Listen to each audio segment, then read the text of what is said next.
अस्सलाम वालेकुम व्यूअर्स, उम्मीद है आप सब खैरियत से होंगे।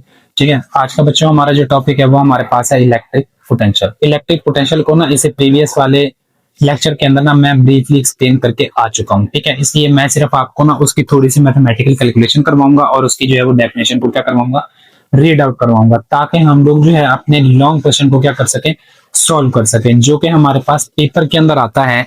Electric potential at a point due to a point charge, very important long question है। ठीक है, जिसको आप लोगों ने अच्छे से बच्चों प्रिपेयर करना है। ठीक है, जिस मेथड से मैं करवाऊंगा उसी मेथड से आप लोगों ने इसको फॉलो कर लेना है। इजी वे है, कोई परेशान आप लोगों ने उसके अंदर नहीं होना। ठीक है, अब बच्चों हम लोग ना पीछे स्टडी करके आए हैं इलेक्ट्रिक पोटेंशियल। इलेक्ट्रिक पोटेंशियल में हम लोगों ने क्या स्टडी किया था कि हम लोग क्या करते हैं कि जब एक चार्ज रेस्ट पे होता है ना तो वो इलेक्ट्रिक फील्ड लाइन जनरेट करता है। ठीक हो गया।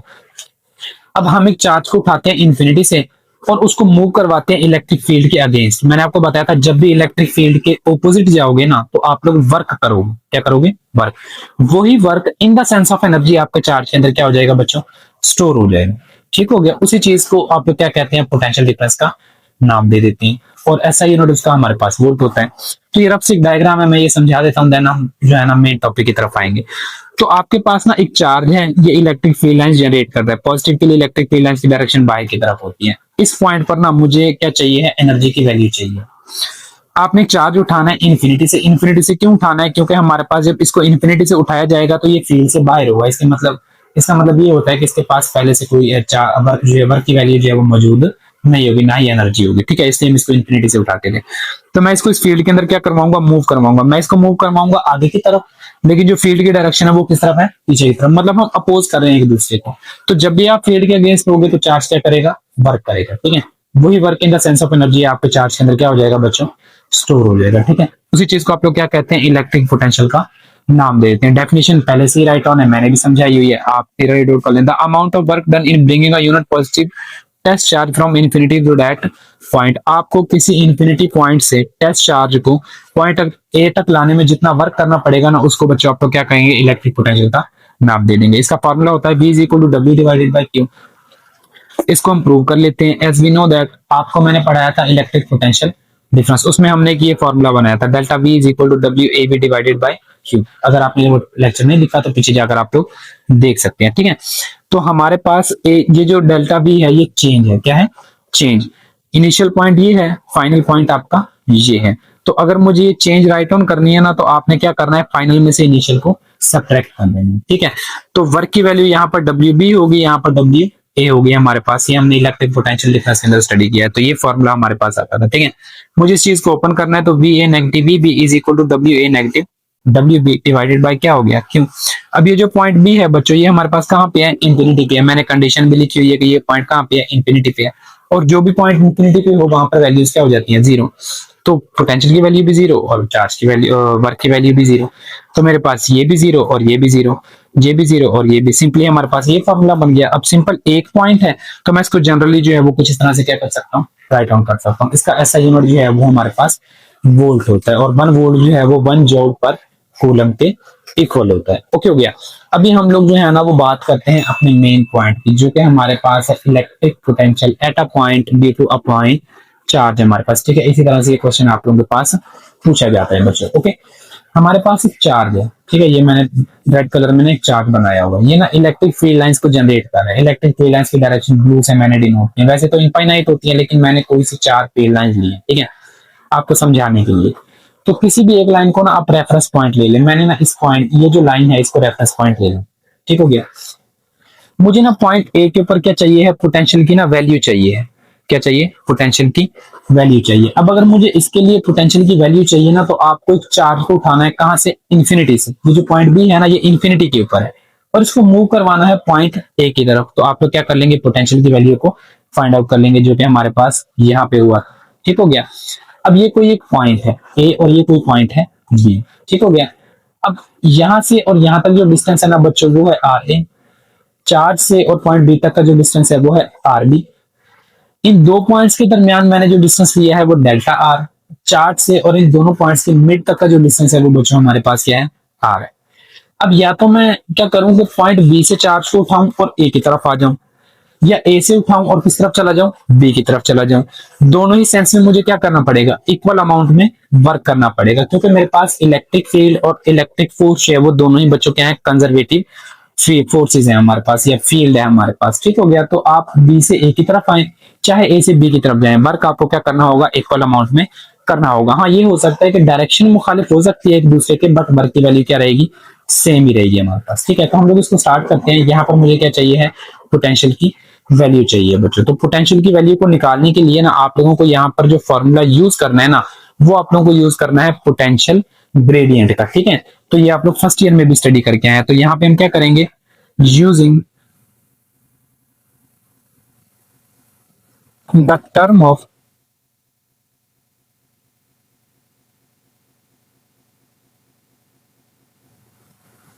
Potential gradient. ठीक है, अब पोटेंशियल ग्रेडियंट हमारे पास क्या होता था, delta V is equal to negative E, और ये क्या होता है बच्चों, डेल्टा आर होता है हमारे पास। ठीक है, कुछ इस फॉर्म में आप लोग इसको, वैसे तो इसको ना इस फॉर्म में आप रीड डाउन करके आए हैं, E is equal to negative delta V divided by delta R, लेकिन ये डेल्टा आर इधर जाएगा हमारे पास, तो ये क्या हो जाएगा, delta V is equal to negative E और डेल्टा आर, इस सेंस में हमारे पास बन जाएगा। लेकिन मुझे इसको ना इस सेंस में होती है, लेकिन मुझे ये वैल्यू इस सेंस में चाहिए, तो मैंने इस फॉर्मूला से वैल्यू को इस तरह से बना दिया। ठीक हो गया।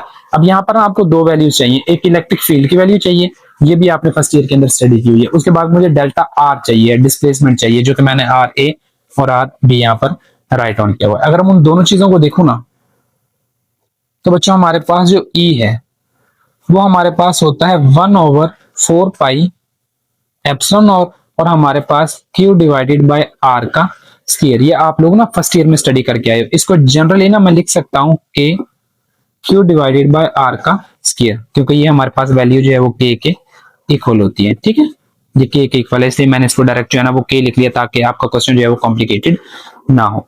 उसके बाद मुझे चाहिए है डेल्टा आर। अब बच्चों ये हमारे पास क्या है, डेल्टा आर। अब डेल्टा आर अगर हमको चाहिए ना, तो मुझे सबसे पहले ये डिसाइड करना है कि मुझे ए से बी जाना है या बी से ए की तरफ आना है। तो बच्चों मैंने जो चीज डिसाइड किया, वो मैंने डिसाइड किया कि मुझे ए से क्या जाना है, बी की तरफ जाना है। अब बी से ए की तरफ भी आए तो तब भी हमारे पास इक्वली वर्क करना होगा, आपको उसमें कोई चेंज नहीं आएगा। अगर ये मेरे पास क्या है, इनिशियल पॉइंट, तो ये आपका क्या है, फाइनल पॉइंट है। ठीक है, तो आपने क्या करना है, फाइनल में से इनिशियल को सब्ट्रैक्ट कर देना है, तभी हमारे पास क्या निकलेगी, चेंज निकलेगी। तो आप लोगों ने क्या करना है, आर बी में से सब्ट्रैक्ट कर देना है आर ए को, चूंकि ये आपका फाइनल पॉइंट था और ये आपका इनिशियल पॉइंट था। अब बच्चों इन दोनों वैल्यूज को ना आपने इक्वेशन 1 के अंदर क्या कर देना है, पुट कर देना है। ठीक है, पुट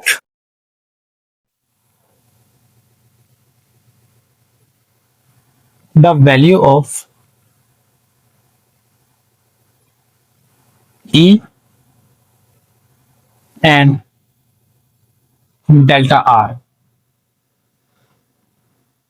इन इक्वेशन 1। बच्चों ई और डेल्टा आर की वैल्यू, ई और डेल्टा आर की वैल्यू को ना यहाँ पुट कर दें। ठीक है, तो यहाँ हम इसको पुट कर लेते हैं। तो ये हमारे पास क्या आएगा, delta V is equal to E की जगह पे तो नेगेटिव साइन तो यहीं पे रहेगा, ई की जगह पे सिंपली मैं लिख सकता हूँ के क्यू डिवाइडेड बाय आर का स्क्वायर, एंड डॉट हमारे पास क्या होगा, क्योंकि डेल्टा आर है तो ये डेल्टा आर है, R B minus R A. तो यहाँ पे आप इसको लिख लें, R B minus R A. Okay हो गया। तो अब अगर आप पोटेंशियल की वैल्यू लेना चाहें, तो यहाँ पर जो पोटेंशियल होगा ना बच्चों, वो हमारे पास होगा वी बी, और यहाँ पर जो पोटेंशियल है वो हमारे पास क्या होगा, वी ए। तो यहाँ पर भी चेंज निकालनी है, तो आपको क्या करना है, फाइनल में से इनिशियल को सब्ट्रैक्ट। तो ये फाइनल है, ये इनिशियल है, तो यहाँ पर आप लोग क्या कर दें, B B negative V A is equal to negative K Q, ये दोनों कांस्टेंट वैल्यूज हैं तो इसको हम बाहर ले लेते हैं, are B negative R A और डिवाइडेड बाय क्या हो जाएगा, आर का स्क्वायर। ठीक है, कुछ इस तरह से आपके पास सिक्स सेंस बन जाएगी। अब यहाँ पर ना आपको एक कंडीशन लेट करनी है। ठीक है, कि इन दोनों पॉइंट्स के दरमियान में जो डिस्टेंस है ना वो बहुत ही ज्यादा कम है। ठीक है, कम का मतलब है कि अब ये नहीं है कि मैं इसको इन्फिनिटी से उठा रहा हूँ, इन्फिनिटी का मतलब है कि आप इसको इस फील्ड से बाहर उठा रहे हैं, क्योंकि ये मेरे पास फील्ड रीजन है, तो मैं इसको ना इस फील्ड से बाहर से उठा रहा हूँ बिल्कुल साथ से। तो इसलिए मैं इसको ना लेट कर लेता हूँ कि यहाँ पर ना डिस्टेंस बहुत ही ज्यादा स्मॉल है। मैं कंडीशन भी राइट ऑन कर देता हूँ, आप लोगों ने भी राइट ऑन करनी है। If the distance between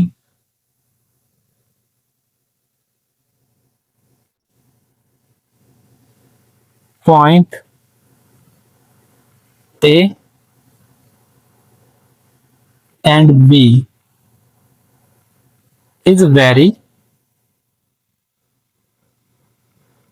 small. ये हमारे पास इन दोनों पॉइंट्स के दरमियान में ना पॉइंट डिस्टेंस जो है वो बहुत ही ज्यादा स्मॉल है।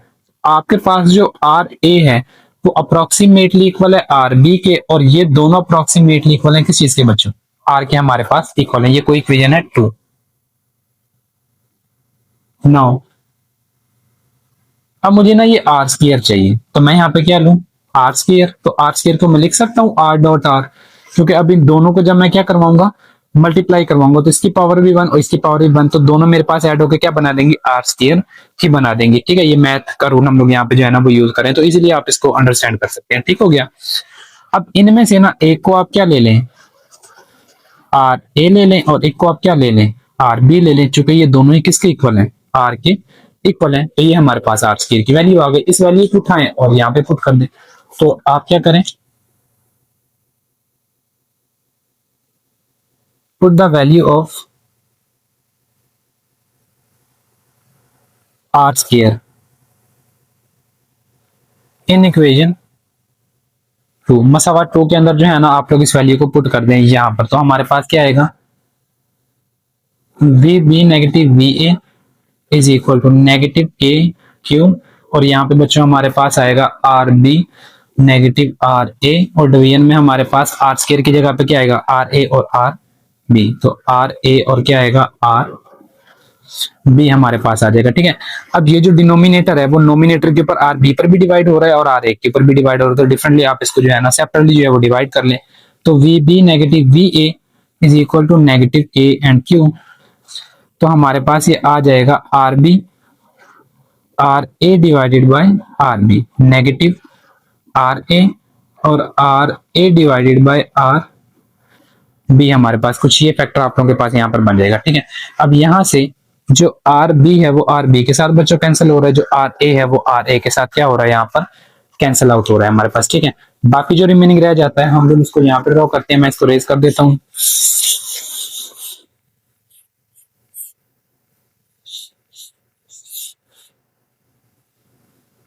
तो रिमेनिंग जो हमारे पास रह जाएगा ना वो बच्चों हमारे पास होगा B B V A is equal to negative K Q, यहां पर रह जाएगा आर ए और नेगेटिव आर बी हमारे पास। ठीक है, तो ये रिमेनिंग रह जाएगा। उसके बाद जो पॉइंट बी था हमारा वो कहां पे था बच्चों? इन्फिनिटी के ऊपर था। Now point B at infinity, point B जो था वो कहां पे था? इन्फिनिटी के ऊपर था। अगर वो इन्फिनिटी के ऊपर था हमारे पास, ठीक है, तो इन्फिनिटी पर तो हर वैल्यू ही 0 हो जाती है। तो यहां पर हमारे पास क्या होगा? जो आर बी है ये भी इन्फिनिटी पे होगा, तो ये 0 के इक्वल, एंड वी बी जो है ये भी इन्फिनिटी के ऊपर होगा, ये भी क्या हो जाएगा? 0, क्योंकि ये बी के ऊपर ही है, दोनों पॉइंट बी के ऊपर है।